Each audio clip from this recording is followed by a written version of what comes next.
Sabi nila ang pinakamasakit na sugat ay hindi nagmumula sa isang kaaway, kundi sa taong pinagkatiwalaan mong humawak ng iyong likuran. Akala nila ang pananahimik ko ay kahinaan. Akala nila ang bawat pagtulo ng luha ko ay tanda ng aking pagsuko. Ngunit hindi nila alam sa ilalim ng bawat hikbi ay isang malamig at matalas na talino na unti-unting naglalatag ng mitya para sa kanilang katapusan. Sa mundong ito, ang hustisya ay hindi ibinibigay, ito ay kinukuha. At sa pagkakataong ito, hindi ko gagamitin ang galit. Gagamitin ko ang aking yaman, ang aking profesionalismo, at ang bawat pagkakamaling ginawa nila habang iniisip nilang ako ay isang hamak na asawa lamang. Makinig kayo ng mabuti dahil ito ang kwento kung paano ang isang babaeng itinapon sa dilim ay muling bumangon upang maging araw na susunog sa lahat ng mga nagtaksil sa kanya. Sa loob ng ilang taon, ang lalaking itinuring kong mundo ay luluhod sa harap ng aking mga paa. Hindi siya luluhod para sa pag-ibig, kundi para mamalimos ng kahit katiting na piraso ng imperyong sisiguraduhin kong mawawala sa kanya. Ang aking biyenan ay manonood lamang mula sa malayo luhuan at talunan habang ang bawat kasinungalingang binuo nila ay nagiging abo sa aking mga kamay. May isang lihim akong itatago hanggang sa huling sandali, isang alas na hindi lamang babawi sa aking dangal, kundi wawasak sa bawat pangarap na itinayo nila sa ibabaw ng aking mga sakripisyo. Ngunit bago ang lahat ng iyon, kailangan ko munang harapin ang katotohanang kasing lamig ng hanging humahampas sa aking mukha sa loob ng ospital na ito. Ang bawat segundong lumilipas ay tila isang matalim na kutsilyong humihiwa sa aking pagkatao habang nakatitig ako sa monitor ng ICU. Ang ritmo ng makina ay tila nagbibilang ng bawat sandaling natitira sa buhay ng aking anak. Maribel, maging practical ka naman. Isang gabi lang ito para sa anibersaryo ng kumpanya. Ano ba naman yung konting tiis sa hospital bills ng bata para sa career ko? Stop being so selfish, okay? Yan ang huling tinig na narinig ko mula kay Carlos bago niya tuluyang patayin ang tawag. Ang boses ng lalaking pinangakuan ko ng habambuhay ay wala nang bahid ng pag-aalala, tila ba ang buhay ng aming anak ay isang abala lamang sa kanyang marangyang gabi. Nakatayo ako sa tapat ng cashier ng ospital. Ang aking kamay ay nanginginig ng bahagya habang hawak ang credit card na ilang beses nang tinanggihan ng makina. Ang bawat tingin ng mga tao sa paligid ay tila isang malakas na sampal sa aking muka. Ma'am, decline pa rin po ang card. Nakalock po ang lahat ng accounts ninyo, wika ng babae sa cashier nang may halong pait at awa sa kanyang boses.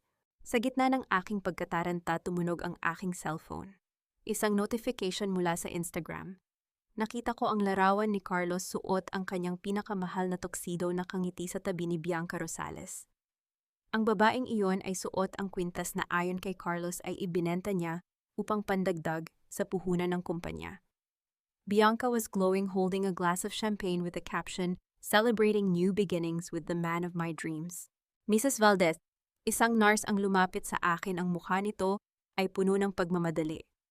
Kailangan na po nating simulan ang operasyon sa loob ng 30 minuto. Kapag hindi po na isagawa ang settlement, mapipilitan kaming ilipat ang bata sa charity ward. We need the initial payment now. 30 minuto. Ang bawat patak ng pawis sa aking noo ay tila naging yelo. Sa loob ng aking isipan may isang malakas na pagsabog ng katotohanang matagal ko ng pilit na itinatago.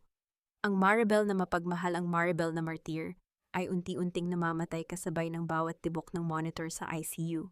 Huminga ako ng malalim. Kinuha ko ang aking cellphone at binuksan ang isang app na hindi ko ginagamit sa loob ng 7 taon. Ang icon nito ay isang gintong hiyas, ang simbolo ng Santillan Pharmaceuticals. "Diyan ka lang, Carlos." Bulong ko sa aking sarili habang ang aking mga mata ay naging kasing talim ng asero. I-enjoy mo ang bawat segundo ng iyong tagumpay dahil ito na ang huling gabi na magagamit mo ang pangalan ko. Hindi ako umiyak. Sa halip, pinihit ko ang aking mga paa at naglakad patungo sa opisina ng hospital director. Ang bawat hakbang ko ay tila isang deklarasyon ng digmaan.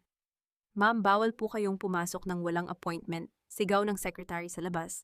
Ngunit hindi ako huminto. Marahas kong binuksan ang pinto.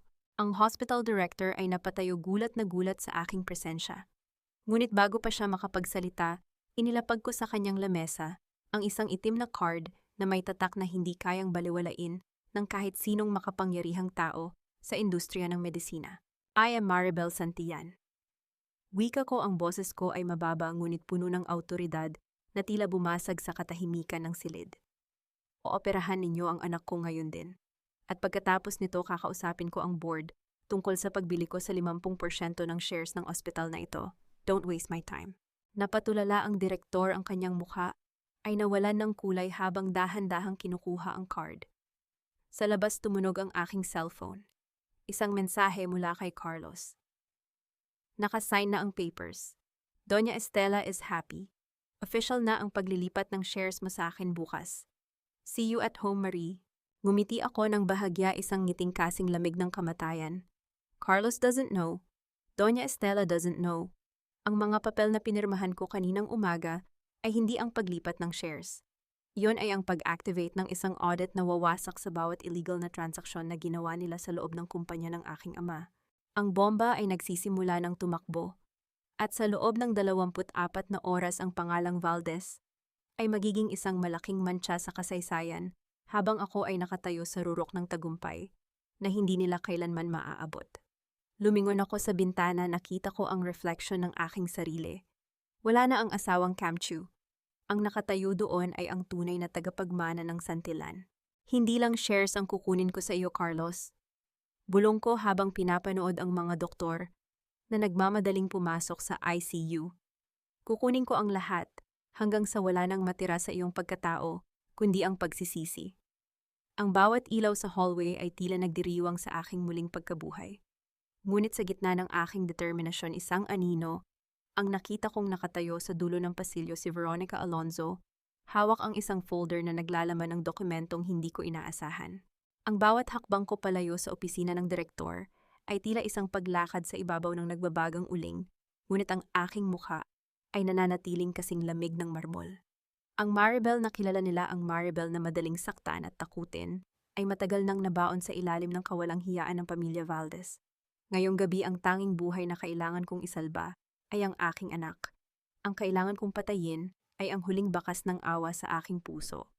Habang papalapit ako sa dulo ng pasilyo, ang anino ni Veronica Alonzo ay tila isang mantsang pilit na humahabol sa aking anino bitbit. Ang isang folder na alam kong magsisilbing mitya ng panibagong pagsabog. Mari, sandali. Ang boses ni Veronica ay puno ng peking pag-aalala, ang uri ng tinig na ginagamit niya kapag mayroon siyang kailangan. Narinig ko ang nangyari sa bata. Bakit hindi mo sinabi sa akin, I could have helped you with the bills? Humarap ako sa kanya ng may bahagyang ngiti na hindi umabot sa aking mga mata. Salamat, Veronica, pero hindi ko na kailangan ng tulong ng isang taong kumukuha ng impormasyon mula sa akin para ibenta kay Carlos. I know you're playing both sides. Napatigil ang abogado, ang kanyang mga mata ay nanlaki ng bahagya bago mabilis na nagbago ang kanyang ekspresyon. You're stressed, Marie. Hindi mo alam ang sinasabi mo. This folder contains the latest audit of Santillan Pharmaceuticals. Kung gusto mong mabawi ang kumpanya, kailangan mo ako. Itago mo ang folder na iyan, Veronica. Wika ko habang nilalampasan siya. Dahil sa susunod na mag-cross ang landas natin, sisiguraduhin kong ang batas na ginagamit mo para manlinlang ay siya ring gagamitin ko para ipakulong ka. Umuwi ako sa mansyon ng mga Valdez ng maghahating gabi na. Ang bawat sulok ng bahay na ito ay tila sumasakal sa akin. Pagpasok ko sa sala, sinalubong ako ni Doña Estela, nakaupo sa kanyang mamahaling selyon habang humihigop ng tsaa. Nasaan ka galing, Maribel? Bungad niya, ang boses ay puno ng kapangyarihan. Ang asawa mo ay pagod na galing sa trabaho at wala ka rito para pagsilbihan siya. Isang hamak na santiyan ka lang na pinulot namin mula sa kahirapan, huwag mong kakalimutan ang utang na loob mo sa amin. Tumingin ako sa kanya ng diretso. Sa loob ng 7 taon, tiniis ko ang bawat panglalait niya dahil inakala kong pamilya ang tinitingnan ko. Ngunit ngayon ang tanging nakikita ko ay isang matandang sakim na ang tanging puhunan ay ang apelyido ng kanyang anak. Nasa ospital ang apo ninyo, Doña Estela. Malamig kong sagot. Inoperahan siya dahil sa kapabayaan ng anak ninyo. Kung gusto ninyong mag-usap tungkol sa utang na loob, baka dapat nating simulan sa kung magkano ang ninanakaw ni Carlos sa kumpanya ng tatay ko. Isang malutong na sampal ang dumapo sa aking pisngi. Ang tunog nito ay umalingaw sa tahimik na sala, ngunit hindi ako kumurap. Hindi ko hinawakan ang aking mukha. Sa halip, mas lalo kong naramdaman ang pagtigas ng aking paninindigan. How dare you, sigaw ni Estela. Wala kang karapatang pagsalitaan ng anak ko ng ganyan bukas sa harap ng mga stockholders, pipirma ka sa lahat ng papeles. You will surrender everything or you will never see your child again. Eksaktong bumukas ang pinto at pumasok si Carlos. Amoy alak siya at may bakas ng lipstick sa kanyang kwelyo. Ang kanyang mga mata ay puno ng tagumpay, tila ba hawak na niya ang buong mundo. Mari baby, tuwika ni Carlos habang lumalapit sa akin, pilit na humahalik sa aking noo. Stop this drama with Mama. I did everything for our future. Once I take full control of Santian tomorrow, we can give our son the best life. Just sign the papers, okay? Tinitigan ko si Carlos. Ang bawat salita niya ay tila lason na pilit niyang ipinapakain sa akin. Lumapit ako sa kanya at dahan-dahang inayos ang kanyang necktie. Ang aking mga daliri ay marahang humahaplos sa tela, tila ba nag-aayos ako ng isang kabaong para sa kanya. Mabuti at nandito ka na, Carlos. Bulong ko ang aking tinig ay kasing tamis ng pulot ngunit kasing pait ng apdo.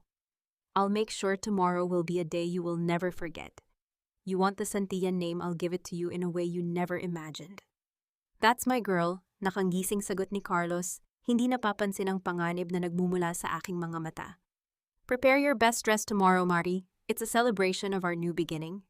Tumalikod ako at naglakad patungo sa aking silid. Ang bawat hakbang ay tila isang countdown para sa pagsabog na magaganap bukas. Pagpasok ko sa loob, kinuha ko ang aking lihim na laptop. Isang notification ang lumabas. Audit complete. All illegal transactions of Carlos Valdez and Bianca Rosales are now documented. Muling tumunog ang aking telepono. Isang mensahe mula sa isang hindi kilalang numero. Isang litrato ni Carlos at Bianca sa loob ng isang hotel room, hawak ang mga dokumento ng Santillan na ayon kay Carlos ay nawawala. Ngumiti ako ng malamig. Ang bawat piraso ng ebidensya ay unti-unti nang nabubuo. Ang bitag ay nakalatag na at bukas sa harap ng lahat ng mga makapangyarihang tao, sisiguraduhin kong ang tanging maririnig ni Carlos Valdez ay ang tunog ng kanyang sariling pagkawasak. Ngunit sa gitna ng aking pagpaplano, isang tawag mula sa ospital ang nagpabago sa aking tibok ng puso. Mrs. Valdez, we found something strange in your son's blood samples. It wasn't just a natural illness. There are traces of chemicals often found in your company's experimental drugs. Naramdaman ko ang paghinto ng pag-ikot ng mundo. Ang bawat himaymay ng aking katawan ay nagliyab sa purong galit. Hindi lang nila ninanakaw ang aking kumpanya. Nilalason din nila ang aking anak. Ang lalaking naging anino ng aking buhay ay isang halimaw na nakatago sa likod ng mamahaling tuksido. Ang bawat halik niya ay tila dampi ng kamatayan at ang bawat pangako niya ay mitya ng aking sariling pagkagunaw. Akala niya ay sapat na ang aking pananahimik upang ituring akong bulag, ngunit hindi niya alam na ang bawat patak ng dugo ng aking anak na nalason ay magiging batis na lulunod sa kanya sa impyernong siya mismo ang gumawa. Ang Maribel na marunong magmahal ay matagal nang pinatay ng katotohanan. Ang naglalakad ngayon sa pasilyo ng ospital ay ang huling hatol na hindi niya kailanman matatakasan. Mari, stop being so dramatic. Isang pirma lang yan at matatapos na ang lahat ng paghihirap natin. Do it for our son, please. Ang boses ni Carlos ay umaling-aungaw sa loob ng tahimik na silid ng ospital, kasing dulas ng ahas, ngunit kasing pait ng lason. Nakatayo siya sa tapat ng bintana, pilit na nagtatago sa likod ng maskara ng isang nag-aalalang ama, habang ang aking anak ay nakikipaglaban sa kamatayan sa likod ng makapal na salamin ng ICU. Hindi ako lumingon. Ang aking mga mata ay nakapako sa medical report na hawak ko. Ang bawat salita doon ay tila isang malakas na sampal na gumising sa bawat hibla ng aking pagkatao. Experimental drug. Traces of Valdez-Santillan Project X. Isang gamot na hindi pa aprobado, isang gamot na ginamit nila sa aking anak upang pagtakpan ang kanilang pagkakamali sa kumpanya. Para sa bata, Carlos. Mahinahon kong tanong. Ang boses ko ay kasing lamig ng hanging nanggagaling sa aircon, walang panginginig, walang luha. O para sa kumpanyang ninanakaw ninyo ni Mama sa akin. Napatigil si Carlos. Ang kumpas ng kanyang kamay ay naging marahas habang dahan-dahan siyang lumalapit sa akin. What are you talking about, Mari? You're exhausted. You're imagining things. Pirmahan mo na ang transfer of shares. Kailangan ng kumpanya ng puhunan para maisalba ang Proyekto X. Iyan ang gamot na magliligtas sa anak natin. Isang mapait na ngiti ang duman sa aking mga labi. Sa loob ng 7 taon, naging mahusay siyang aktor. Ngunit sa pagkakataong ito, ang script niya ay butas-butas na. Ang Proyekto X ang dahilan kung bakit nasa loob siya ng ICU, Carlos. Wika ko habang dahan-dahan kong itinitiklop ang report at inilalagay sa loob ng aking bag. Nilason ninyo ang sarili ninyong dugo para sa pera. At ngayon gusto mo pang ibigay ko sa iyo ang huling alas ng pamilya ko. You're crazy! Sigaw niya ang kanyang maskara, ay tuluyan ng naglaho, inilalabas ang tunay na kulay ng kanyang kasakiman. You have no choice. Ang lahat ng hospital records ay hawak ni Mama. You can't prove anything. Kapag hindi ka pumirma bago mag-umaga, sisiguraduhin kong hindi ka na makakapasok sa kwartong ito habang buhay. Tinitigan ko si Carlos ng diretso sa mga mata. Ang bawat hibla ng takot ko ay napalitan ng isang malamig at matalas na kalkulasyon. Hindi niya alam na habang nagsasalita siya, ang bawat salitang lumalabas sa kanyang bibig ay nai-record na ng device na nakatago sa aking brooch. Iwanan mo ako, Carlos, bulong ko. Magkita tayo sa boardroom bukas ng 9:00. Doon natin tatapusin ang lahat. Nang makaalis siya, nang may yabang sa bawat hakbang agad kong kinuha ang aking telepono. Walang pag-aalinlangan kung tinawagan ang numero ni Attorney Lorenzo, ang kaisa-isang taong pinagkatiwalaan ng aking ama bago siya pumanaw. Lorenzo, handa na ang biopsy results. Wika ko, ang aking tinig ay puno ng awtoridad na tila bumasag sa katahimikan ng gabi. I activate ang lahat ng proxy accounts. Gusto kong makuha ang lahat ng records ng experimental drug trials sa loob ng 3 oras. At Lorenzo, ihanda mo ang arrest warrant para sa fraud at attempted homicide. Copied, Madam Santillan. Ngunit paano si Bianca? Balita ko ay hawak niya ang original na dokumento ng kumpanya na kailangan mo. Hayaan mo si Bianca. Sagot ko habang nakatingin sa refleksyon ng aking sarili sa salamin. Gusto niyang maging reyna sa tabi ni Carlos. Ibibigay ko sa kanya ang trono niya sa loob ng rehas. Kinuha ko ang aking laptop at sinimulang i-trace ang mga huling transaction ni Carlos. Doon ko nakita ang isang bagay na nagpahinto sa aking paghinga. Hindi lang pera ang ninanakaw nila.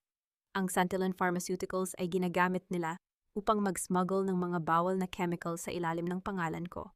Ang bawat piraso ng ebidensya ay tila mga bala na ikinakasa ko sa aking sariling baril. Bukas ang boardroom ng Santillan ay magiging isang arena ng paghuhukom. Ngunit sa gitna ng aking paghahanda, isang mensahe ang pumasok sa aking telepono mula sa isang unknown number. Isang video clip. Ipinapakita doon si Bianca at Doña Estela sa loob ng isang pribadong opisina, hawak ang isang duguang piraso ng papel. Wala ng Santillan na matitira bukas, Estela. Kapag nawala na si Maribel, ang buong imperyo ay sa atin na. Ang boses ni Bianca ay puno ng katusuhan. Ngunit ang dugo ang papel sa kanilang kamay.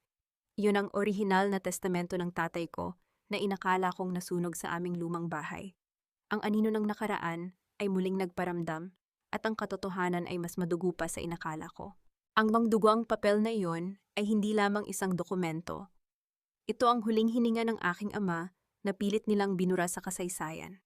Sa bawat segundong tinititigan ko ang malabo at madilim na video sa aking screen, nararamdaman ko ang panunuot ng lamig sa aking mga buto, hindi dahil sa takot, kundi dahil sa isang uri ng puot na kasing talas ng scalpel. Akala ni na Carlos at Doña Estela ay nabaon na nila ang katotohanan kasabay ng bangkay ni Papa, ngunit hindi nila alam na ang bawat patak ng dugong iyon ay magiging mitya ng apoy na susunog sa kanilang marangyang buhay. Ang Maribel na laging sumusunod ay wala na. Ang nakatayo ngayon sa gitna ng dilim ay ang reynang handang bawiin ang kanyang trono kahit dumanak pa ang lason sa kanilang mga ugat. I know you're playing safe, Veronica, pero siguraduhin mong sa tamang panig ka lulundag bago gumuho ang tulay na kinatatayuan mo, wika ko habang nakaharap sa aking matandang kaibigan at abogado sa isang madilim na sulok ng parking lot ng ospital. Napatitig sa akin si Veronica Alonzo. Ang kanyang mga mata ay tila naghahanap ng bakas ng kahinaan sa aking mukha, ngunit wala siyang nakita kundi ang kawalan ng emosyon. Mari, hindi mo kilala si Carlos. He's desperate. Hawak nila ang original na testamento. Kapag nalaman nilang may kopya ka ng audit, hindi lang ang kumpanya ang mawawala sa iyo. They will destroy your reputation, baka pati ang lisensya mo bilang pharmacist. Let them try, malamig kong sagot. Ang reputasyon ay pwedeng linisin, pero ang buhay ng anak ko na nilason nila, iyan ang utang na kailanman ay hindi mababayaran ng pera. Sabihin mo kay Carlos darating ako sa bahay. Pipirmahan ko ang gusto niya sa ilalim ng aking mga kondisyon. Pag-uwi ko sa mansyon ng mga Valdez, sinalubong ako ng isang nakabibinging katahimikan na tila nagbababala ng paparating na unos. Sa gitna ng malawak na sala nakaupo sina Carlos at Doña Estela, tila mga hukom na naghihintay sa kanilang biktima. Ang bawat kislap ng chandelier ay sumasalamin sa katusuhan sa kanilang mga mata. Mabuti at natauhan ka na, Maribelta. Bungad ni Doña Estela, ang kanyang boses ay puno ng mapagkunwaring awtoridad. Ang isang asawa ay dapat na marunong magpasakop sa ikabubuti ng pamilya ng kanyang asawa. Don't be too stubborn. Isipin mo na lang na ang pagpirma mo rito ay ang iyong utang na loob sa pagtanggap namin sa iyo.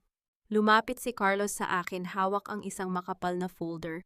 Ang kanyang ngiti ay kasing dulas ng langis, isang ekspresyong dati ay nagpapatibok ng aking puso, ngunit ngayon ay nagpapangilo na lamang sa aking mga ngipin. Mari baby, trust me on this. Kapag naayos natin ang shares, we can go to Europe. Doon natin ipapagamot ang anak natin. Everything will go back to normal, I promise. Kinuha ko ang folder at dahan-dahang binuklat ang mga pahina. Ang bawat pirma doon ay tila mga tanikalang pilit nilang iginagapos sa aking leeg. Ngunit sa likod ng bawat dokumento, alam ko ang bitag na inihanda ko para sa kanila. I'll sign it, maikli kong sabi. Pero gusto kong dito gawin ang pirmahan sa harap ng mga saksi mula sa board bukas ng umaga. Gusto kong maging legal ang lahat para wala nang balikan. Why the delay, Mari? We can do it now. Mabilis na sagot ni Carlos, ang kanyang pagkainip ay hindi na maitago. Dahil gusto kong makita ng board na maluwag sa loob ko itong ibinibigay sa iyo, Carlos. Tugon ko habang dahan-dahang hinahaplos ang aking leeg kung nasaan ang nakatagong recorder. Para wala silang masabi laban sa atin sa hinaharap. Nagkatinginan ang mag-ina. Nakita ko ang panandaliang tagumpay sa kanilang mga mukha, isang malaking pagkakamali na pagsisisihan nila habang buhay. Fine, bukas ng 9:00 sa boardroom ng Santillan Pharmaceuticals, wika ni Doña Estela ng may halong pagmamalaki. Umakyat ako sa aking silid nang hindi lumilingon. Ang bawat hakbang ko sa hagdan ay tila isang countdown patungo sa kanilang pagkagunaw. Pagpasok ko sa loob, agad kong kinuha ang isang lumang fountain pen mula sa aking vault, ang panulat na ginamit ni Papa nang itayo niya ang kumpanya. Nilinis ko ito ng maigi, ang bawat kumpas ng aking kamay ay puno ng presisyon at determinasyon. Ito ang panulat na gagamitin ko upang wakasan ang kanilang kasakiman. Binuksan ko muli ang video ng duguang testamento. Sa pagkakataong ito, nakuha ng aking pansin ang isang maliit na detalye sa likod ng papel na hawak ni Bianca. May isang selyo doon na tanging ang bangko ng aking ama ang nakakaalam. Ang vault sa Switzerland. Bulong ko sa aking sarili habang ang aking puso ay nagsisimulang tumibok ng mabilis. Ang duguang papel na iyon ay hindi lamang testamento. Ito ay isang mapa patungo sa lahat ng nakatagong yaman ng Santillan na hindi kailanman makuha ni Carlos dahil kailangan nito ang aking biometric scan. Biglang tumunog ang aking telepono. Isang tawag mula sa ospital. Mrs. Valdez, ang anak ninyo. May nangyayaring hindi maganda. His body is reacting violently to the antidote. We need the original chemical structure of the experimental drug ngayon din or hindi na siya aabot sa umaga. Naramdaman ko ang paghinto ng pag-ikot ng mundo. Ang bawat hibla ng aking pagkatao ay nagsumigaw sa purong pait. Alam ni Carlos na ang gamot ay nasa kanya at ginagamit niya ang buhay ng aming anak upang makuha ang aking pirma. Mari, narinig mo ba ang balita? Ang boses ni Carlos mula sa labas ng aking pinto ay puno ng malademonyong katusuhan. Sign the papers now and I'll give the doctors the formula. It's your choice, Mari. Ang kumpanya o ang buhay ng anak mo. Ang bawat segundong lumilipas ay tila tunog ng isang malakas na pagsabog sa aking pandinig. Ang kumpanya o ang aking anak. Hindi niya alam inihanda ko ang aking sarili para sa ganitong uri ng laro. Humarap ako sa pinto, ang aking mga mata ay nagsimulang magliyab sa purong asero. Buksan mo ang pinto, Carlos. Pipirmahan ko na. Ngunit sa ilalim ng aking bag, hawak ko ang isang syringe na naglalaman ng isang chemical na hindi niya inaasahan. Kung gusto niya ng laro, ibibigay ko sa kanya ang isang bangungot na hinding-hindi niya malilimutan. Ang bawat segundo ng katahimikan sa loob ng aking silid ay tila tunog ng malakas na pagsabog sa aking pandinig. Ang hangin ay amoy lason, ang lason ng pagtataksil ng lalaking pinangakuan ko ng habambuhay. Nakatayo si Carlos sa tapat ng pintuan, ang kanyang mukha ay puno ng malademonyong ngiti habang hawak ang folder na magsisilbing kabaong ng aking dangal. Ngunit hindi niya alam ang bawat himaymay ng aking pagkatao ay naging kasing tigas na ng asero. Ang herenggilyang nakatago sa aking likuran ay hindi lamang naglalaman ng kemikal. Ito ang magsisilbing susi upang buksan ang pintuan ng impyernong nararapat para sa kanya. Kung buhay ng anak ko ang ginagawa niyang puhunan, sisiguraduhin kong ang sarili niyang dugo ang magsisilbing kabayaran. Sign it, Marie, ngayon na. Huwag mo nang hintayin na maging abo ang huling hininga ng anak mo, madiing wika ni Carlos habang inilalapag ang folder sa ibabaw ng aking vanity mirror. Hinarap ko siya ng may matatag na tindig. Walang luha sa aking mga mata kundi isang malamig at matalas na kalkulasyon. Ang akala mo ba ay ganun ako kahina, Carlos? Nabibigay ako dahil lang sa pananakot mo isang pharmacist ako. Ang bawat chemical na dumadaloy sa kumpanyang ito ay kabisado ko ang bawat atomo. Wala akong pakialam sa talino mo, pirma, o ang buhay ng bata. Sigaw niya habang hinahablot ang aking braso. Sa isang mabilis na kumpas bago pa niya mapansin ang aking paggalaw, naramdaman niya ang malamig na dulo ng herenggilya na bumaon sa kanyang balikat. Isang mabilis na pagdiin sa piston at ang likidong pampatulog na hinaluan ko ng pampamanhid ay dinaloy sa kanyang mga ugat. Napatigil si Carlos. Ang kanyang mga mata ay nanlaki sa gulat, pilit na kumakawala, ngunit ang epekto ng chemical ay mabilis na kumalat sa kanyang sistema. Anong ginawa mo? Isang paunang bayad para sa lahat ng pananakot mo, Carlos. Bulong ko sa kanyang tenga habang dahan-dahan siyang napapaupo sa sahig. Ang kanyang mga kalamnan ay unti-unting nawawalan ng kontrol. Hindi mo kailangang mamatay. Gusto ko lang na maramdaman mo ang pakiramdam ng walang kalaban-laban gaya ng pakiramdam ng anak ko sa loob ng ICU. Mabilis kong hinalughog ang kanyang mga bulsa. Nahanap ko ang kanyang telepono at ang maliit na itim na notebook na laging dala niya.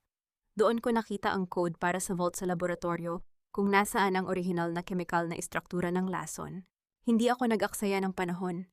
Iniwan ko si Carlos na nakahandusay sa sahig ng aking silid, parang isang basurang itinapon ng tadhana. Mabilis akong lumabas at nagmaneho patungo sa ospital. Ang bawat pag-ikot ng gulong ay tila pagpunit sa aking nakaraan. Pagdating ko sa ICU, sinalubong ako ni Doña Estela.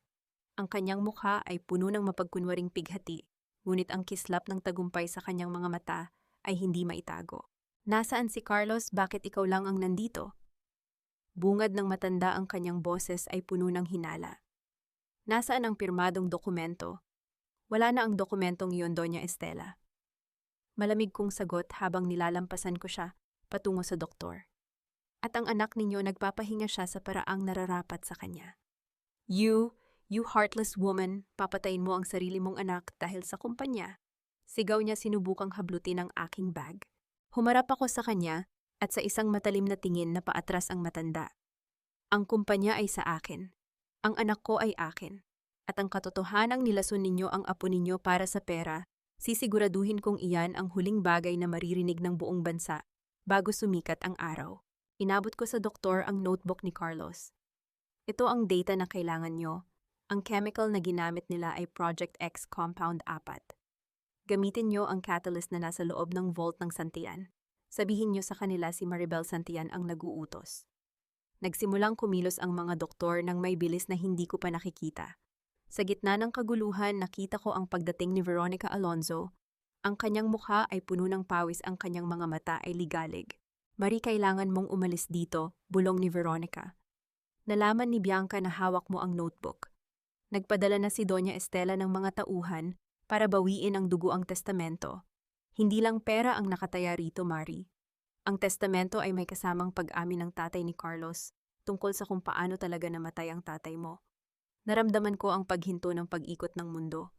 Hindi lang pala pagnanakaw ang ginawa nila. Isang krimen ang itinago nila sa loob ng maraming taon. Nasaan ang testamento, Veronica? Tanong ko, ang aking tinig ay kasing tigas ng bato. Nasa kamay ni Bianca. At ngayon papunta siya sa boardroom upang sunugin ito sa harap ng mga shareholders para wala ka nang mabalikan.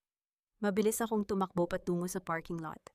Ang bawat segundong lumilipas ay tila tunog ng isang malakas na pagsabog. Kailangan kong iligtas ang anak ko, pero kailangan ko ring bawiin ang dangal ng aking ama. Habang nagmamaneho ako patungo sa Santillan Tower, isang itim na SUV ang biglang humarang sa aking daan. Isang malakas na pag-ikot ng aking sasakyan upang umiwas ngunit hindi ako tumigil. Tumunog ang aking cellphone. Isang video call mula kay Bianca. Ipinakita niya ang duguang papel at ang isang lighter na malapit ng sindihan. Isang hakbang pamaribel at magiging abo ang huling alaala ng tatay mo, halakhak ni Bianca mula sa screen. Welcome to the end of your legacy. Ngunit ang hindi niya alam, ang bawat galaw niya ay naka-broadcast na sa lahat ng monitor sa loob ng boardroom ng Santillan Pharmaceuticals. Inactivate ko ang remote access bago pa ako umalis ng bahay. Ang huling baraha ay hindi ang testamento, kundi ang kanilang sariling pagmamayabang. Ang bawat hakbang ko sa makintab na sahig ng lobby ng Santillan Tower ay tila isang martilyo na naghuhudyat ng huling paghuhukom. Sa loob ng 7 taon, lumakad ako rito bilang isang anino, isang asawang laging nakayuko, isang babaeng ang tanging papel ay maging dekorasyon sa tabi ng isang lalaking gahaman. Ngunit ngayong gabi ang bawat hibla ng aking suot na itim na terno ay sumasalamin sa kapangyarihang matagal kong ikinubli. Hindi ako narito para iligtas ang aking kasal.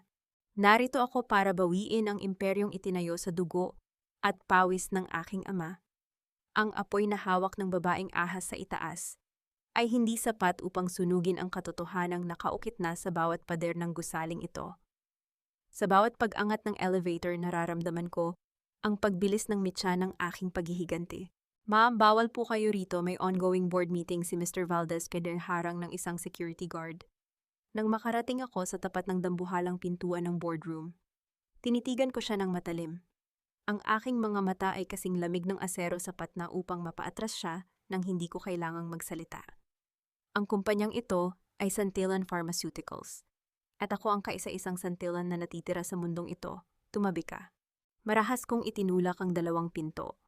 Ang tunog ng pagtama ng kahoy sa pader ay umalingaw-ngaw sa buong silid, tila isang malakas na sampal na nagpatahimik sa lahat ng mga shareholders na nakaupo sa paligid ng mahabang lamesa. Sa dulo ng silid nakatayo si Bianca Rosales. Hawak niya ang duguang testamento ng aking ama at sa kabilang kamay ay ang isang nakasinding lighter. Ang kislap ng apoy ay sumasalamin sa kanyang mga matang puno ng katusuhan. Kasama niya si Doña Estela na ngayon ay may nakakalokong ngiti sa mga labi. Mari, how dare you barge in here? Sigaw ni Bianca pilit na itinatago ang pagkagulat sa likod ng kanyang mapang-aping tinig. Huli ka na, kapag binitawan ko ang apoy na ito wala nang santilan. Ang Valdez na ang magahari. Sige, ituloy mo Bianca. Mahinahon kong sagot, habang dahan-dahan akong naglalakad patungo sa gitna ng lamesa. Ang boses ko ay kasing linaw ng kristal walang bakas ng kaba. Sunugin mo ang papel na iyan, pero bago mo gawin tumingin ka muna sa likuran mo. Lumingon si Bianca at si Doña Estela sa dambuhalang projector screen sa dingding. Doon bumubulaga ang malinaw na video feed ng kanilang pag-uusap kanina ang pag-amin ni Bianca na plano nilang sunugin ang testamento at ang katusuhan ni Estela tungkol sa paglason sa aking anak. Ang mga shareholders ay nagsimulang magbulungan ng kanilang mga mukha ay puno ng pandidri at pagkagalit. What is the meaning of this, Carlos? Sinsigaw ng isa sa mga pinakamatandang shareholder. Sino ang babaeng ito at bakit niya hawak ang mga dokumento ng kumpanya? Iyan ay si Bianca, ang aking bagong katuwang sa negosyo. Ang boses ni Carlos ay nanggaling sa pintuan. Kararating lang niya, medyo gulo-gulo pa ang buhok at namumutla mula sa epekto ng kemikal na ibinigay ko sa kanya. Mari, stop this madness. Ang mga dokumentong iyan ay pag-aari ng pamilya Valdez. Humarap ako sa lahat ng mga shareholders. Ladies and gentlemen, ako si Maribel Santillan, ang asawa ng lalaking ito at ang kaisa-isang anak ni Don Teodoro Santillan. Ang lalaking nakatayo dyan ay hindi isang CEO. Siya ay isang magnanakaw na ginamit ang aking anak bilang puhunan sa kanyang mga illegal na eksperimento. Lies, you're just a bitter wife, sigaw ni Doña Estela habang sinusubukang agawin ang lighter kay Bianca upang siya na mismo ang sumunog sa papel. Bago pa man dumapo ang apoy sa papel, inilabas ko ang aking tablet at pinindot ang isang command. Ang duguang testamento na hawak mo Bianca ay kopya lamang. Ang orihinal naka-encrypt na sa sistem ng bawat bangko sa bansang ito simula nang pumasok ako sa lobby. At ang dugo ang bahagi na itinatago ninyo iyon ay ang DNA ng tatay ko na nagpapatunay na pinatay siya sa pamamagitan ng lason, ang parehong lason na ginamit ni na Carlos sa anak ko. Nabitawan ni Bianca ang lighter. Ang kanyang mukha ay nawalan ng kulay, tila isang bangkay na nakatayo sa gitna ng silid. Carlos Valdez, wika ko habang dahan-dahang lumalapit sa aking asawa. Naisip mo bang magtatagumpay ka? Pinanood kita. Hinayaan kitang maniwala na ako ay mahina. Pero habang binubuo mo ang iyong kaharian, sa buhangin dahan-dahan kong kinukuha ang bawat butil ng iyong pundasyon. Inihagis ko sa ibabaw ng lamesa ang isang makapal na folder. Ito ang audit report. Bukas ang NBI ay kakatok sa pintuan ninyo. Bianca, ang iyong mga luxury accounts, seized na. Doña Estela, ang bahay na tinitirhan ninyo, nakapangalan na sa aking anak. Mari, please, pag-usapan natin ito.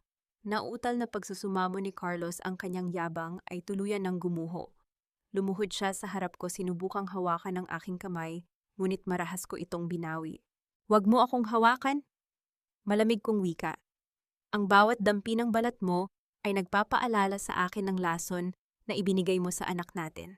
Tapos na ang oras ng pag-uusap. Ngayon ay oras na ng pagbabayad. Lumingon ako sa board. Sino sa inyo ang gustong sumama sa isang kumpanyang pinapatakbo ng mga mamamatay tao?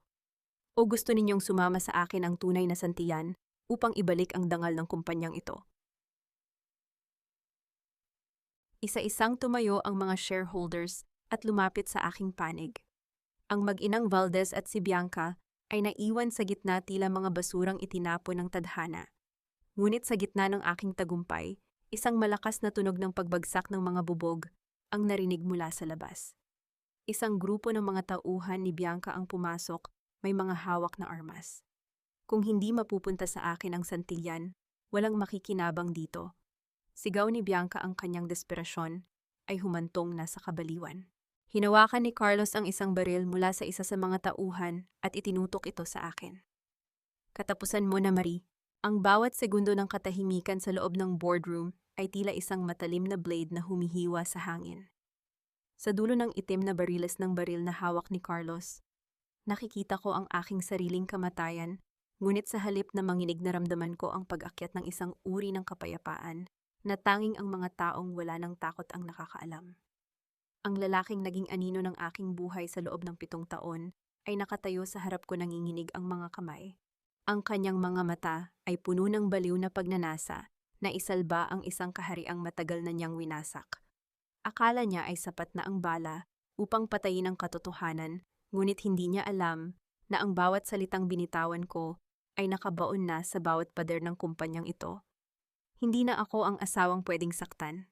Ako ang bagyo na siya mismo ang nag-imbita. I'm so disappointed in you, Carlos. Even at the end, you're still using the most coward's way out, bulong ko. Ang boses ko ay kasing lamig ng asero, sapat na upang maramdaman ng lahat ang bigat ng aking presensya sa gitna ng tensyon. Shut up, Marie, shut up. Sigaw ni Carlos, ang kanyang boses ay pumapaos sa desperasyon habang ang pawis ay bumabatis sa kanyang noo. I gave you everything, pinakasalan kita, kahit wala kang dala. At ngayon sisirain mo ako. Hindi ako papayag. If I go down, isasama kita sa impyerno. Hinarap ko siya nang walang kahit anong kaba. Dahan-dahan akong humakbang pasulong, ang bawat pagtama ng aking takong sa sahig ay tila tunog ng isang orasan na malapit ng tumigil. You gave me everything, Carlos, do not lie to yourself. You gave me a cage. Binigyan mo ako ng mga pangakong kasing labo ng iyong dangal. Ang kumpanyang ito ay dugo at pawis ng tatay ko, at ikaw ay isang anay na pilit itong kinakain mula sa loob. Stop it! Isang hakbang pa, Marie, at itutuloy ko ito. Ang boses ni Carlos ay nanginginig na sa takot. Tumingin ako sa paligid. Ang mga shareholders ay nakatago sa ilalim ng lamesa. Si Bianca ay nakasandal sa pader habang nanginginig sa takot, at si Doña Estela ay nakatulala, tila hindi makapaniwala na ang kanyang matalinong anak ay nagmistulang isang desperadong kriminal sa harap ng lahat. Sige, Carlos, ituloy mo. Wika ko habang humihinto ako sa layong 2 metro mula sa kanya.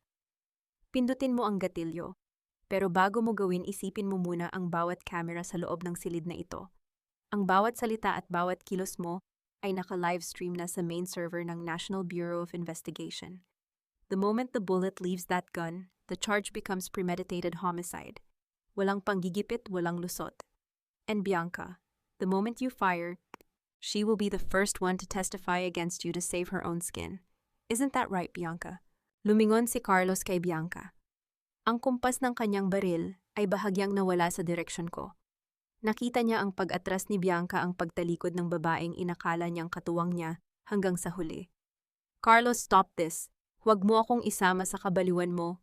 Sigaw ni Bianca, ang kanyang tinig ay puno ng katusuhan habang sinusubukan niyang lumapit sa pintuan. Si Carlos, iyan ang pamilyang itinayo mo sa kasinungalingan. Muling lumapit ako sa kanya, ang aking mga mata ay nakapako sa kanyang nanginginig na mukha. You're alone. Wala ka ng pera, wala ka ng kumpanya at ngayon, wala ka na ring pamilya. Marahas na ibinaba ni Carlos ang baril at napaluhod sa gitna ng boardroom. Isang malakas na tunog ng pagbagsak ng bakal sa sahig, ang umalingaw-ngaw kasunod ng kanyang paghagulgol, na tila isang batang nawalan ng direksyon. Ang kanyang yabang ay tuluyan, nang gumuho na palitan ng purong kahihiyan. I'm sorry, Marie. I'm so sorry. It was for the company. I did it for us. Ang kanyang mga salita ay tila lason na pilit niyang isinusuka. Huwag mong dungisan ang salitang us, Carlos. Malamig kong wika habang kinukuha ko ang baril sa sahig at iniaabot ito sa mga security guard na pumasok na sa loob. Ang us ay natapos nung hinayaan mong malason ang anak natin para sa iyong ambisyon. Bumukas ang malaking pintuan ng boardroom at pumasok ang mga tauhan ng NBI. Ang bawat hakbang nila ay tila hatol ng kamatayan para sa mag-inang Valdez. Piniringan ng bakal na posas ang mga kamay ni Carlos at Bianca. Si Doña Estela ay nakatayo pa rin tila isang rebulto ng nakaraang kapangyarihan na unti-unting dinudurog ng katotohanan. Maribel Santillan Valdez, ang boses ni Doña Estela ay mahina, ngunit puno pa rin ng lason. Akala mo ba ay nanalo ka na, you destroyed this family? Isang malaking kahihiyan ang ginawa mo sa apelido namin. Hinarap ko ang aking biyenan ng may matatag na tindig. Hindi ko winasak ang pamilya ninyo, Doña Estela. Winasak ninyo ang inyong sarili noong inakala ninyong ang isang asawa ay isang gamit lamang na pwedeng itapon. At ang apelido ninyo, I'm returning it to you. Simula sa araw na ito, hindi na ako isang Valdez. I am Maribel Santillan, ang reyna ng kumpanyang ito. Inutos ko sa security na ilabas na sila. Pinanood ko ang pagkaladkad sa kanila palabas ng Santillan Tower, ang gusaling inakala nilang magiging kuta ng kanilang kasamaan. Ang bawat flash ng camera sa labas ay tila kidlat na tumatama sa kanilang bawat hakbang. Nang tumahimik ang boardroom, naupo ako sa gitnang upuan, ang upuan na dating pag-aari ng aking ama. Huminga ako ng malalim, ramdam ang bigat ng tagumpay na ito. Ngunit ang aking katahimikan ay muling naputol nang lumapit sa akin si Veronica Alonzo. Mari, tapos na ang lahat. Wika ni Veronica, ang kanyang boses ay puno ng pagsisisi. Narito ang orihinal na duguang testamento. I'm sorry I hesitated. I'm sorry I doubted you. Kinuha ko ang papel. Ang dugo ng aking ama ay tuyo na, ngunit ang mensahe nito ay nananatiling buhay. Salamat, Veronica, pero huwag mong isiping tapos na ang lahat. Ang paglilinis sa kumpanya ay nagsisimula pa lamang. Binuksan ko ang aking laptop upang i-check ang status ng aking anak sa ospital. Ngunit ang bumulaga sa screen ay isang live video feed mula sa loob ng ICU. Isang estrangherong lalaki na nakasuot ng puting lab coat ang nakatayo sa tabi ng aking anak. Hawak ang isang herenggilya na naglalaman ng isang madilim na likido. If you want the antidote to work, Dr. Santillan, follow my instructions. Ang boses ay nanggagaling sa speaker ng aking laptop, kasing lamig ng kamatayan. Carlos and Estela were just the pawns. The real owner of Project X is still in this building. Naramdaman ko ang panlalamig ng aking buong katawan. Ang bawat hibla ng aking tagumpay ay biglang naglaho na palitan ng purong takot para sa buhay ng aking anak. Ang tunay na kalaban ay hindi pa pala umaalis. Sinukat sigaw ko sa harap ng screen. Tumingin ka sa likuran mo, Mari. Ang bulong ay nanggaling sa loob mismo ng boardroom.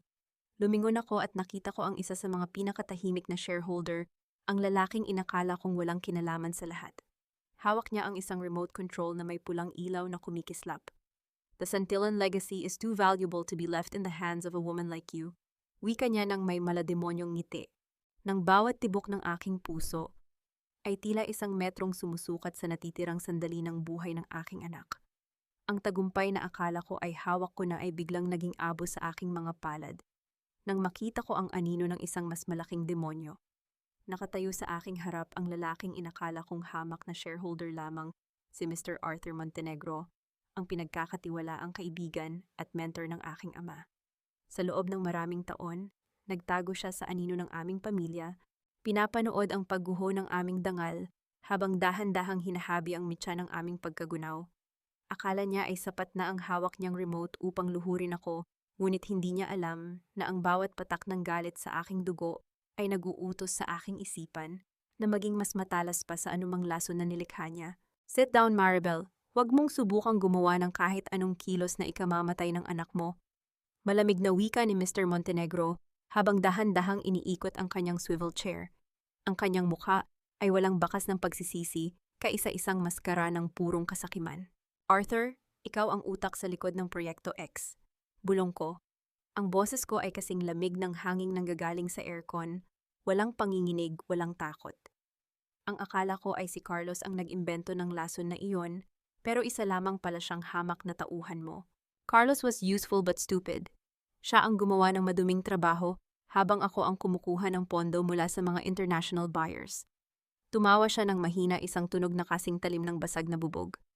Ang tatay mo, tapang si Teodoro, masyadong idealist. Ayaw niyang ilabas ang formula dahil sa side effects, kaya kailangan ko siyang alisin sa daan. Naramdaman ko ang paghinto ng pag-ikot ng mundo. Ang aking ama ay hindi namatay sa sakit. Pinatay siya ng taong itinuring niyang kapatid. Tingnan mo ang monitor, Mari. Itinuro niya ang screen kung nasaan ang estrangherong nasa tabi ng aking anak. The syringe contains a neurotoxin. Isang pindot ko lang sa remote na ito at tuturok iyan sa swero ng bata. Ang hiling ko lang ay simple, ibigay mo sa akin ang biometric access sa Switzerland Vault ng Santillan. Ngayon din, tinitigan ko si Arthur Montenegro. Sa loob ng aking isipan, mabilis na tumatakbo ang bawat chemical na komposisyon ng Proyekto X. Bilang isang Santillan, hindi lang ako tagapagmana ng pera. Ako ang tagapagmana ng talino ng aking ama. You're making a logical error, Arthur, wika ko. Habang dahan-dahan kong inilalapag ang aking tablet sa lamesa. Ang akala mo ba ay papasok ako sa boardroom na ito nang hindi handa sa isang third-party intervention? You taught me everything about strategy, but you forgot one thing. A Santillan never goes to war without an antidote. What are you talking about? Ang ngisi sa kanyang mukha ay unt-unting naglaho. Ang lalaking nasa tabi ng anak ko sa monitor. Look closely at his left wrist. Madiin kong sabi. Sa screen nakita ni Arthur ang isang maliit na tattoo ng gintong ahas sa pulso ng estranghero. Ang simbolo ng Santillan Private Security, ang mga taong tapat sa aking ama, na palihim kong tinipon sa loob ng 7 taon. Ang lalaking inakala niyang tauhan niya ay ang aking kaisa-isang alas na matagal nang naghihintay sa loob ng ospital. Sa isang iglap, marahas na binalibag ng lalaking naka-lab coat ang herenggilya sa sahig, at mabilis na pinalibutan ng mga armadong security ang ICU bed ng aking anak. Ang remote na hawak ni Arthur ay nawalan ng silbi. You anticipated this? Nauutal na tanong ni Arthur habang pilit na pinipindot ang remote, ngunit ang tanging lumalabas ay ang pulang ilaw ng pagkabigo. The moment I discovered the chemical trace sa dugo ng anak ko, alam kong hindi kaya ni Carlos na gawin iyon ng mag-isa. Tumayo ako ng matatag, ang aking tindig ay puno ng awtoridad na tila bumasag sa kanyang pagkatao. I used Carlos and Estela as bait to draw you out, Arthur. At ngayong gabi, hindi lang ang pamilya Valdez ang babagsak. Isasama kita sa impyernong matagal mong inihanda para sa amin. Mabilis na bumukas ang pinto ng boardroom at pumasok ang mga elite operatives ng NBI kasama si Attorney Lorenzo. Hawak nila ang mga dokumentong nag-uugnay kay Arthur Montenegro sa international drug trafficking at sa pagpatay sa aking ama. Arthur Montenegro, you are under arrest for multiple counts of fraud, attempted murder, and the assassination of Teodoro Santillan, wika ni Lorenzo habang pinipiringan ng bakal na poses ang mga kamay ng matanda. Hindi pa ito tapos, Maribel.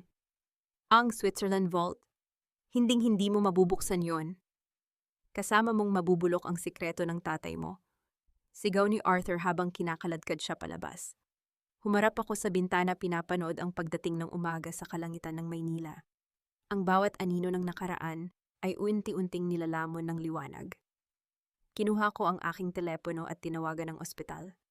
"How is he?" Tanong ko ang aking boses ay bahagyang lumambot sa unang pagkakataon. "The antidote is working, Madam Santillan. Gising na ang bata at hinahanap kayo." Nakahinga ako ng malalim, ramdam ang pagbagsak ng isang dambuhalang pasanin mula sa aking balikat. Ngunit bago ko pa maibaba ang telepono, lumapit sa akin si Lorenzo, ang mukha ay puno ng pag-aalala. "Mari, may problema sa Switzerland Vault. May nag-activate ng self-destruct sequence mula sa isang remote location. At ang location na iyon, nanggagaling sa loob ng mansyon ng mga Valdez." Napatigil ang aking paghinga. May isa pang tao sa loob ng mansyon na hindi namin naisama sa mga naaresto. Ang kaisa-isang tao na laging nasa gilid, laging nanonood at laging nakikinig. Si Bianca Rosales. Ang ahas na akala ko ay nadurog na, ay may hawak pa palang huling mitya na wawasak sa lahat ng aking pinaghirapan. Ang bawat pag-ikot ng gulong ng aking sasakyan sa madilim na kalsada patungo sa mansyon ng mga Valdez ay tila isang karera laban sa kamatayan. Ang malamig na hanging humahampas sa aking bintana ay nagpapaalala sa akin na ang digmaang ito ay hindi matatapos sa pagkakakulong lamang ni Arthur Montenegro. May isang ahas pang natitira sa loob ng aking tahanan, isang babaeng ang tanging puhunan ay ang kanyang katusuhan at ang kawalang hiyaan ng aking asawa. Akala ni Bianca Rosales ay sapat na ang kanyang pagkakahawak sa mitya ng aking nakaraan upang luhurin ako, ngunit hindi niya alam na sa bawat segundong lumilipas mas lalong tumitindi ang aking determinasyon na burahin siya sa mundong pilit niyang ninakaw sa akin. Marahas kong itinulak ang dambuhalang pintuan ng mansyon. Ang katahimikan sa loob ay kasing bigat ng isang kabaong tila ba hinihintay ng bawat pader ang huling pagsabog ng katotohanan. Dumiretso ako sa library ni Carlos, kung nasaan ang central access ng aming security system. Doon nakita ko si Bianca. Nakaupo siya sa swivel chair, suot ang aking mamahaling robe, habang ang kanyang mga daliri ay mabilis na tumitipa sa isang tablet. "You're late, Marie. 5 minutes more, and the Santillan Vault in Zurich will be nothing but a digital graveyard." Wika ni Bianca nang hindi man lang lumingon. Ang kanyang boses ay puno ng malademonyong kumpiyansa. "You're so pathetic, Bianca," malamig kong sagot, habang dahan-dahang lumalapit sa kanya. Ang aking mga hakbang ay walang panginginig, kasing linaw ng aking kaisipan. "Akala mo ba ay hindi ko alam na ikaw ang huling barahan ni Arthur? Pinangakuan ka ba niya ng kalahati ng yaman ko? O baka naman ipinangako niyang ilalabas ka niya ng bansa bago dumating ang mga pulis?" Humarap sa akin si Bianca, ang kanyang mga mata ay nanlilisik sa inggit at puot. "Wala akong pakialam sa mga pulis. Gusto ko lang makitang wala kang mabalikan. I want you to feel how it is to be at the bottom, just like me before I met Carlos. You were never at the bottom because of me, Bianca. You were there because of your own choices." Ang boses ko ay kasing talim ng scalpel. "And now you're about to make the biggest mistake of your life." "Mali ka, Marie, checkmate na tayo." Isang madiin na pindot ang ginawa ni Bianca sa screen ng tablet. Isang pulang babala ang lumitaw, "Self-destruct sequence initiated." Ngunit sa halip na sumigaw o magmakaawa, dahan-dahan kong kinuha ang aking sariling cellphone at iniharap ito sa kanya. Ang screen ay nagpapakita ng isang mensahe mula sa Zurich Bank: "Override successful. Biometric scan of Maribel Santillan verified. System locked." Anong ibig sabihin nito? Nauutal na tanong ni Bianca habang pilit na pinipindot ang tablet na ngayon ay nagpapakita na lamang ng itim na screen. "Ang akala mo ba ay ang system ni Carlos ang nagpapatakbo sa vault na iyon?" Isang mapait na tawa ang lumabas sa aking mga labi. "Carlos was just a proxy. Ang bawat digital wall ng Santillan ay itinayo ko bago ko pa siya pakasalan.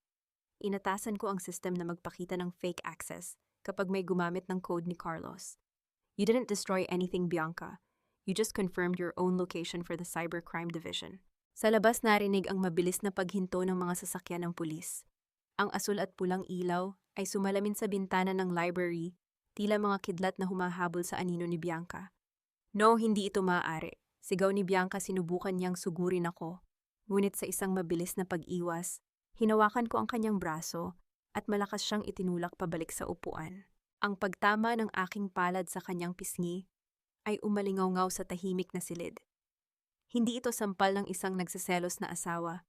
Ito ay sampal ng isang reynang binabawi ang kanyang trono mula sa isang magnanakaw. That's for my son's hospital bills. Wika ko ng may malamig na tinig. Muli ko siyang sinampal mas malakas. Mas madiin sapat upang dumugo ang gilid ng kanyang labi. And that's for assuming you could ever be on my level.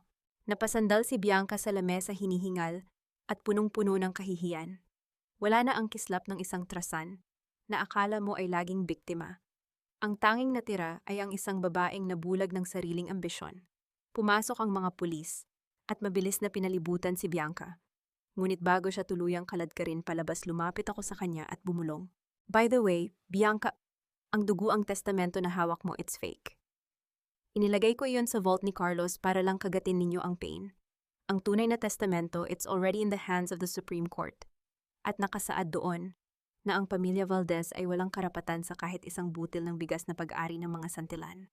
Naiwang nakatulala si Bianca habang pilit siyang isinasakay sa sasakyan ng pulis. Lumingon ako sa paligid ng mansyong ito, ang lugar na naging kulungan ko sa loob ng maraming taon. Lorenzo, ihanda ang foreclosure papers para sa bahay na ito. Utos ko kay Attorney Lorenzo na kararating lang. Gusto kong bukas na bukas din wala ng bakas ng mga Valdez sa lupang ito. Copied, Madam Santillan. Ngunit may isa pang bagay.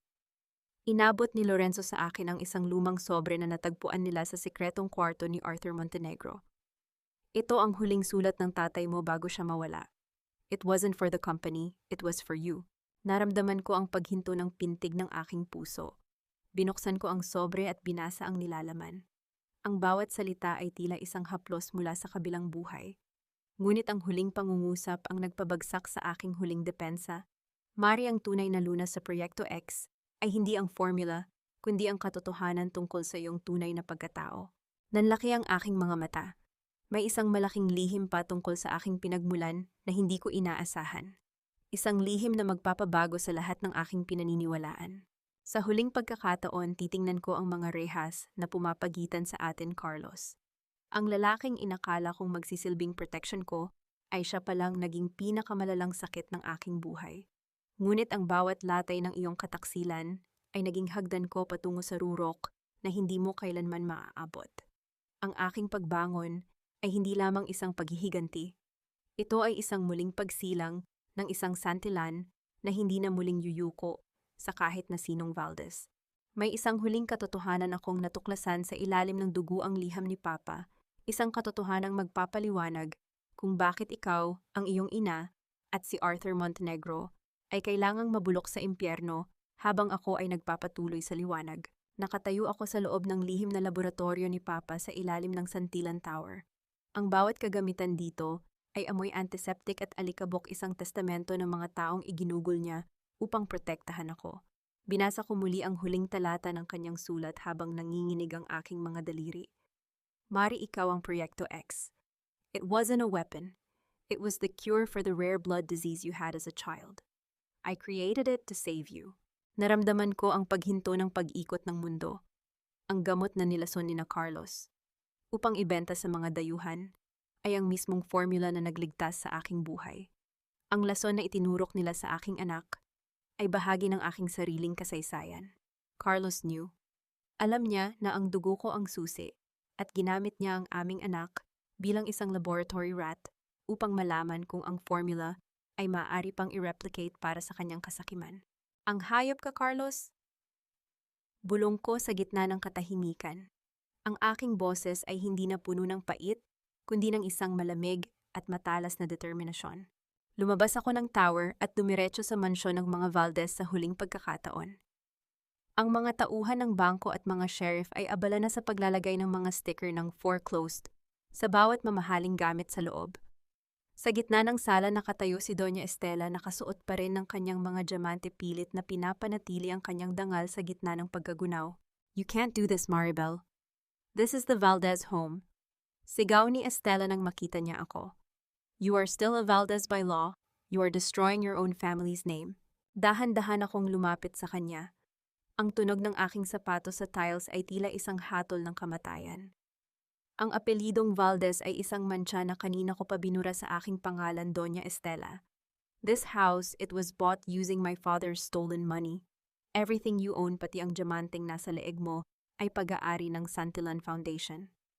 You're a monster, pinakain ka namin, tinanggap ka namin, Boshe. Hikbi niya muling ginagamit ang kanyang pa-victim persona sa harap ng mga sheriff. Ngumiti ako ng bahagya, isang ngiting kasing lamig ng asero. Tinanggap ninyo ako dahil kailangan ninyo ang aking biometric access. Pinakain ninyo ako ng mga kasinungalingan habang nilalason ninyo ang anak ko. Ngayon, Doña Estela, subukan mong gamitin ang utang na loob na sinasabi mo upang bayaran ang mga abogadong kailangan ninyo sa kasong murder at human experimentation. Isang mabilis na kumpas ng aking kamay ang naghudyat sa mga sheriff. Take everything, pati ang alahas na suot niya. Lahat iyan ay bahagi ng ebidensya ng plunder. Marahas na hinablot ng mga sheriff ang kwintas sa leeg ni Estela. Ang kanyang sigaw ng pagprotesta ay umalingaw-ngaw sa buong mansyon, ngunit walang nakinig. Siya ay naiwang nakatayo sa gitna ng walang laman, nasala isang matandang babaeng hubad ang katotohanan at wala ng kapangyarihan. Naglakad ako palabas ng mansyon nang hindi nililingon ang kanyang mga pagmura. Pagdating ko sa aking sasakyan, sinalubong ako ni Attorney Lorenzo. Madam Santillan, ang custody papers ay final na. Carlos has been officially stripped of his parental rights. At ang sentensya niya, it's life imprisonment without parole, kasama si Arthur Montenegro, ulat ni Lorenzo. Mabuting sagot ko habang nakatingin sa malayo. At si Bianca. She's cooperating with the NBI to reduce her sentence. She's naming everyone involved in the Project X distribution. Huminga ako ng malalim. Ang bawat piraso ng lason ay unti-unting natatanggal sa aking sistema. Ngunit bago kami makaalis, isang nurse mula sa ospital ang tumawag sa akin. Mrs. Santillan, your son is awake, and he's asking for his grandfather's locket. Sabi niya may ibinulong daw ang Lolo Teodoro sa kanya sa panaginip niya. Napatigil ako. Ang locket ni Papa. Nakalimutan kong bawiin yon mula sa vault ni Carlos sa loob ng selda niya. Lorenzo, pumunta tayo sa National Penitentiary, utos ko. Gusto kong makita ang mukha ni Carlos sa huling pagkakataon bago ko siya tuluyang ibaon sa limot. Habang binabaybay namin ang daan patungo sa bilangguan, naramdaman ko ang pagbilis ng aking tibok ng puso. Ang huling paghaharap na ito ay hindi tungkol sa galit. Ito ay tungkol sa huling pagtahi sa sugat na pilit nilang binubuksan. Ngunit ang hindi ko inaasahan pagdating ko sa bilangguan, sinalubong ako ng balitang hindi ko inaasahan. Madam, si Carlos Valdez. Dinala po sa infirmary. Sinubukan niyang uminom ng isang kemikal na itinago niya sa loob ng kanyang damit. Isang pamilyar na chemical, Madam. Ang formula ng Proyekto X. Naramdaman ko ang malamig na haplos ng tadhana. Ang lason na ginamit niya upang pumatay ay siya ring lason na gagamitin niya upang takasan ang kanyang parusa. Ang amoy ng ospital sa loob ng bilangguan ay hindi amoy ng paggaling kundi alingasaw ng pagkabulok at pagsisisi. Sa bawat hakbang ko sa madilim at makitid na pasilyo ng infirmary, nararamdaman ko ang bigat ng bawat taon na iginugol ko sa pananahimik at pagtitiis. Ang lalaking nakahiga sa loob ng silid na iyon ay hindi na ang makapangyarihang Carlos Valdez na kinilala ng mundo. Siya na lamang ay isang hungkag na sisidlan ng kasamaan na unti-unting kinakain ng sarili niyang lason. Hindi ako narito para magpatawad. Narito ako upang bawiin ang huling piraso ng aking dangal at panoorin ang paglubog ng araw sa kanyang maruming imperyo. Ang bawat luhang pinigil ko noon ay naging kristal na ngayon, matigas, malamig at handang sumugat sa sinumang magtatangkang humadlang sa aking paglaya. Binuksan ng gwardya ang bakal na pinto. Ang tunog ng pag-ikot ng susi ay tila hatol ng tadhana na umalingaw-ngaw sa tahimik na silid. Doon sa gitna ng kaputian ng mga kumot nakita ko si Carlos. Ang kanyang balat ay naging kulay abo, ang kanyang mga mata ay nanlalabo at ang bawat hininga niya ay tila isang pakikibaka laban sa hindi nakikitang kamay na sumasakal sa kanya. Mari, ikaw ba iyan? Ang boses niya ay halos isang bulong na lamang kasing pait ng chemical na kanyang ininom. Nandito ako, Carlos, pero huwag mong isiping narito ako para iligtas ka. Wika ko habang dahan-dahan akong lumalapit sa kanyang kama. Ang boses ko ay kasing linaw ng kristal, walang panginginig. Walang kahit anong bakas ng awa. Tulungan mo ako, ang gamot. Alam kong May lunas ka pagsusumamo niya habang pilit na inaabot ang aking kamay. Para sa anak natin, Marie, huwag mo akong hayaang mamatay ng ganito. Bahagya akong tumawa, isang tunog na puno ng pangungutya na tila bumasag sa huling pag-asa sa kanyang mga mata. Para sa anak natin, ginamit mo na ang linyang iyan, Carlos. At ang lunas na hinahanap mo, ang gamot na Proyekto X, ang kailangan mo ay ang aking dugo. Pero sisiguraduhin kong hindi dadapo kahit isang patak nito sa iyong maruming sistema. Dahan-dahan kong hinalughog ang kanyang mga gamit sa tabi ng kama. Doon sa ilalim ng kanyang unan naramdaman ng aking mga daliri ang malamig na bakal ng locket ni Papa. Marahas ko itong hinablot. Ito lang ang pinunta ko rito, wika ko habang binubuksan ang locket at nakikita ang larawan ng aking ama.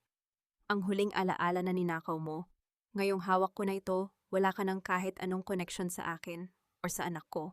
You monster, na utal na sabi ni Carlos, ang kanyang mga kalamnan ay nagsisimulang manginig dahil sa epekto ng lason. Pinapanood mo akong mamatay. Hindi kita pinapatay, Carlos. Ikaw ang pumatay sa sarili mo noong inakala mong ang isang santiyan ay laruan lamang.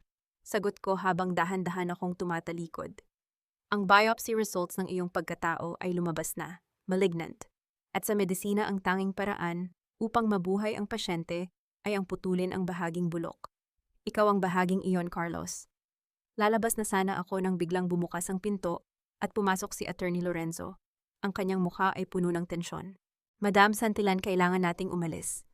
Ngayon din, si Bianca Rosales, nakatakas siya sa custody ng NBI habang inililipat siya sa kabilang pasilidad.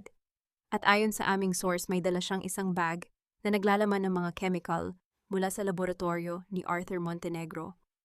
Naramdaman ko ang mabilis na pagtibok ng aking puso. Ang laro ay hindi pa pala tapos. Ang ahas na inakala kong nakakulong ay muling nakawala at ang kanyang galit ay nakatutok sa kaisa-isang bagay na mahalaga sa akin. Nasaan ang anak ko, Lorenzo? Tanong ko, ang aking tinig ay naging kasing talas ng scalpel. Nasa ospital pa rin, madam. Pinadagdagan ko na ang security, pero si Bianca, kabisado niya ang layout ng Santillan Tower. Doon siya papunta. Gusto niyang pasabugin ang main lab kasama ang lahat ng records ng Proyekto X. Lumingon ako sa huling pagkakataon kay Carlos. Ang kanyang mga mata ay naniningkit na sa huling sandali ng kanyang buhay. Wala na siyang silbi. Siya ay isa na lamang anino ng isang lalaking nabulag ng kasakiman. Iwanan niyo siya rito, utos ko sa mga gwardya. Lorenzo, ihanda ang sasakyan.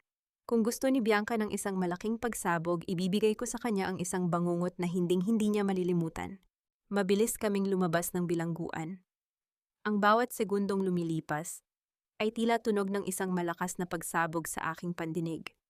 Ang Santillan Tower ang huling kuta ng aking ama at hindi ko hahayaang maging abo ito dahil sa isang babaeng walang ibang alam kundi manira.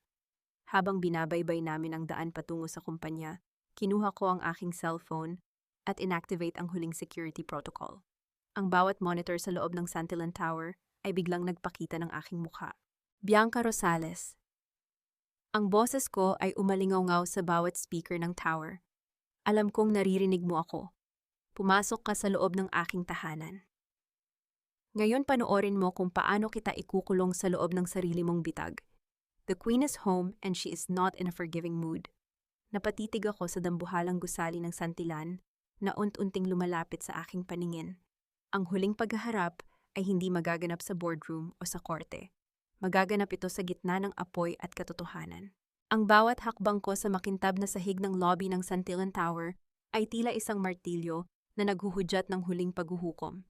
Sa loob ng 7 taon, lumakad ako rito bilang isang anino, isang asawang laging nakayuko, isang babaeng ang tanging papel ay maging dekorasyon sa tabi ng isang lalaking gahaman. Ngunit ngayong gabi, ang bawat hibla ng aking suot na itim na terno ay sumasalamin sa kapangyarihang matagal kong ikinubli.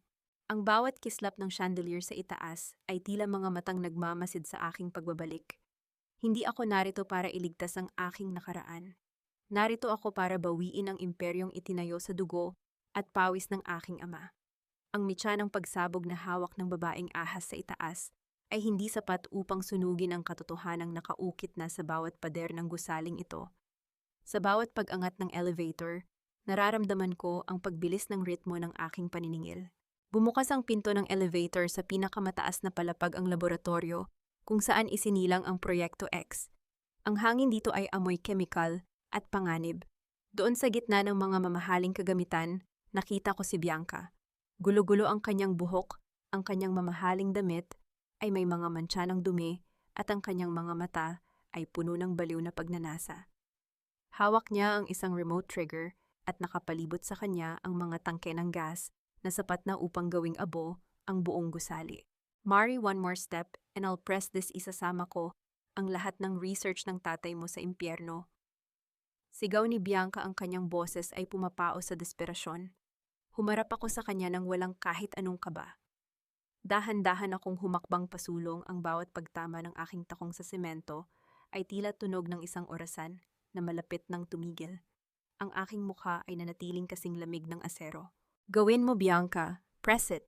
Hamon ko sa kanya, ang boses ko ay kasing linaw ng kristal. Pero bago mo gawin, tanungin mo muna ang sarili mo. Bakit hanggang ngayon ay wala pang amoy ng gas sa paligid? Bakit ang mga safety valve na dapat ay nakabukas ay nananatiling nakalock? Napatigil si Bianca. Ang kanyang nanginginig na daliri ay nanatiling nakapatong sa button. Anong sinasabi mo? I open the main valves. Bahagya akong tumawa, isang tunog na puno ng pangungutya na tila bumasag sa kanyang huling pag-asa. I built this tower, Bianca. Ang bawat sensor at bawat algorithm dito ay ako ang nagdisenyo. The moment you entered the perimeter, the system initiated a total vacuum seal. Ang hawak mong remote, it's connected to nothing but the office's air conditioning. You're not a terrorist, Bianca. You're just a desperate woman standing in a room full of empty tanks. Nabitawan ni Bianca ang remote. Ang tunog ng pagtama ng plastic sa sahig ay umalingaw-ngaw sa tahimik na silid. Ang kanyang mukha ay nawalan ng kulay, tila isang bangkay na nakatayo sa gitna ng kanyang sariling pagkatalo. No, hindi ito maaari. I had everything Carlos promised me. Hikbi niya, muling bumabalik sa kanyang pa-victim persona habang dahan-dahang napapaupo sa sahig. Lumapit ako sa kanya at hinawakan ang kanyang baba, pilit na itinaas ang kanyang mukha upang makita niya ang aking mga mata. Carlos is dying, Bianca. Ininom niya ang sarili niyang lason dahil sa duwag siya. At ikaw, you're just a footnote in my story. Ang bawat alahas na ninakaw mo, ang bawat gabi na inakala mong ikaw ang reyna, lahat iyan ay may katapat na bayad. Isang mabilis na kumpas ng aking palad ang nagpadama kay Bianca ng lakas ng aking galit. Ang tunog ng sampal ay umalingaw-ngaw sa buong laboratorio. Hindi ito sampal ng isang nagseselos na asawa. Ito ay sampal ng isang santilan na binabawi ang kanyang dangal. That's for my father's legacy, malamig kong wika. Muli ko siyang sinampal, mas malakas. Mas madiin sapat upang mapaling ang kanyang ulo at dumugo ang kanyang labi. And that's for every drop of poison you let Carlos put in my son's body. Naiwang nakadapa si Bianca sa sahig, hinihingal at punong-puno ng kahihiyan. Habang pumapasok ang mga tauhan ng NBI upang kaladkarin siya palabas. Wala nang Bianca Rosales na laging nakangiti sa mga magazine. Ang tanging natira ay ang isang kriminal na wala nang mabalikan. Humarap ako sa malaking bintana ng laboratorio. Sa malayo nakikita ko ang mga ilaw ng syudad at ang ospital kung nasaan ang aking anak. Ang bawat anino ng pamilya Valdez ay tuluyan ng naglaho sa dilim ng gabing ito. Kinuha ko ang locket ni Papa at hinalikan ito. Tapos na, Papa. Malinis na ang pangalan natin, bulong ko, habang ang unang sinag ng araw ay nagsisimulang sumilip sa abot tanaw. Lumingon ako kay Attorney Lorenzo na kanina pa nakatayo sa pinto nang may paghanga sa kanyang mga mata. Lorenzo, ihanda ang anunsyo sa media. Bukas ang Santillan Pharmaceuticals ay muling magbubukas. At sa pagkakataong ito, ang gamot na ilalabas natin ay hindi lason kundi ang lunas na matagal nang ipinagkait sa mundo. Naglakad ako palabas ng laboratorio nang may matatag na tindig. Ang bawat hakbang ko ay tila isang deklarasyon ng aking kalayaan. Wala na ang asawang Camchu. Ang nakatayo doon ay ang tunay na reyna ng Santillan. Mrs. Santillan, where to next? Matanong ng aking driver habang sumasakay ako sa sasakyan. Sa ospital, sagot ko ng may ngiti. May isang batang naghihintay sa kanyang nanay. At sa pagkakataong ito, wala nang hahadlang sa aming kaligayahan. Habang lumalayo ang sasakyan sa tower, nakita ko ang reflection ng aking sarili sa bintana. Ang mga mata ko ay hindi na puno ng pighati. Ang nakikita ko ay isang babaeng nahanap ang kanyang lakas sa gitna ng kataksilan. Ang digmaan ay tapos na at ang aking paghahari ay nagsisimula pa lamang. Isang taon na ang lumipas mula nang gumuho ang tore ng mga Valdez, ngunit ang bawat hininga ko ngayon ay tila may tamis ng kalayaan na hindi ko kailanman naramdaman noong ako ay asawa pa lamang ni Carlos. Ang bawat pilat na iniwan ng kanilang kataksilan sa aking puso ay hindi natanda ng sakit kundi mga medalya ng aking katatagan. Sa bawat pagmulat ng aking mga mata sa umaga, hindi na takot ang sumasalubong sa akin, kundi ang liwanag ng isang bagong bukas, na ako mismo ang nagpinta. Ang Santillan Pharmaceuticals ay hindi na lamang isang kumpanya ng gamot. Ito ay naging simbolo ng pag-asa para sa bawat babaeng inakalang ang kanilang mundo ay magtatapos sa loob ng isang madilim na pagsasama. Nakatayo ako sa balkonahe ng aking bagong opisina, pinagmamasdan. Ang paglubog ng araw sa Manila Bay, ang kulay kahel at lila sa kalangitan, ay tila isang marangyang pelus na bumabalot sa syudad. Sa aking tabi nakatayo si Nathan, ang aking anak. Maaliwalas na ang kanyang mukha, wala na ang bakas ng lason na minsang sumubok sa kanyang buhay. "Mommy, are we going to the foundation later? I want to give my toys to the kids." Wika ni Nathan habang nakatingin sa akin ng may kislap sa mga mata. "Of course, my love." Pagkatapos nating pirmahan ang huling documents para sa Santillan Scholar Program. Sagot ko habang hinahaplos ang kanyang buhok. Ang buhay ay may kakaibang paraan ng paniningil. Balita ko ay nananatili si Carlos sa psychiatric ward nang kulungan ang kanyang isipan ay tuluyan ng nilamon ng sarili niyang mga demonyo. Si Bianca naman ay nahaharap sa habambuhay na pagkabilanggo ang kagandahang ipinagmalaki niya noon ay unti-unti nang kinakain ng realidad ng 4 na sulok ng selda. At si Doña Estela, siya ay namumuhay ngayon sa isang maliit na paupahang kwarto sa probinsya, umaasa sa limos ng mga kamag-anak na dati ay hinamak niya. Ang kanilang utang na loob ay binayaran ng tadhana sa paraang hindi nila kailanman malilimutan. Marami ang nagtatanong sa akin, napatawad ko na ba sila? Ang pagpapatawad ay hindi laging nangangahulugan ng muling pagtanggap. Pinatawad ko ang nakaraan dahil hindi ko na hinahayaang kontrolin nito ang aking kasalukuyan. Ngunit ang katarungan ay nananatiling katarungan. Ang bawat isa sa kanila ay umani ng binhing itinanim nila. Hindi ako naging masama, naging matalino lamang ako. I surgically removed them from my life, and that was the best operation I have ever performed. "Madam Santillan, your car is ready," wika ni Attorney Lorenzo mula sa pinto. Ngumiti siya sa akin, isang ngiti ng paghanga at respeto. "Let's go, Lorenzo. Marami pa tayong buhay na kailangang hilumin." Sagot ko habang kinukuha ang aking bag. Inayos ko ang aking stethoscope sa ibabaw ng aking lamesa. Hindi na ito isang simpleng instrumento ng medisina. Ito ang simbolo ng aking muling pagkabuhay. Wala na ang Maribel Santillan Valdez na martir.